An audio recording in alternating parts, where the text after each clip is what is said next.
મારું નામ એસજી ધોબી છે। રાંદેર ઝોનનો incharge deputy chief fire officer છું।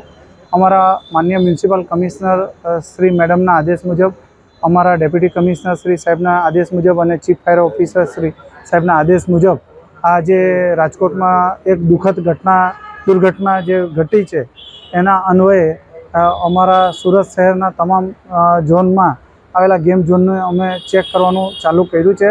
આદેશ અન્વયે અમને જ્યાં જ્યાં ખામી જણાઈ આવે છે તો એને અમે જે હેલ્થનું છે, આપણા ફાયરનું છે અને જનરલ ચેકલિસ્ટ બનાવવામાં આવેલી, અને એમાં જે અપૂર્તતા છે તો એમને અમે નોટિસ આપીએ છીએ, સીલ કરીએ છીએ। હાલમાં આપણે રાંદેર રોડ ખાતે ડીએમ ગેમ ઝોન આવેલી છે, શ્રી દેવી ગેમ ઝોન કહેવામાં આવે, શ્રીરામ પેટ્રોલ પંપની સામે છે।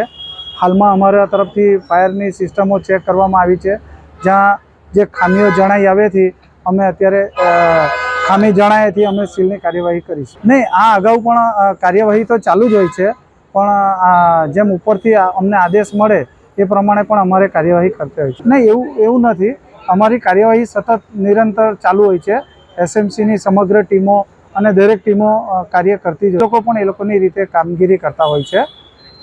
આમાં શું થાય છે કે કોઈક આવો મોટો બનાવ બને તો એને વિશેષ કાળજી લઈને આપણે ચેક કરવું પડે છે।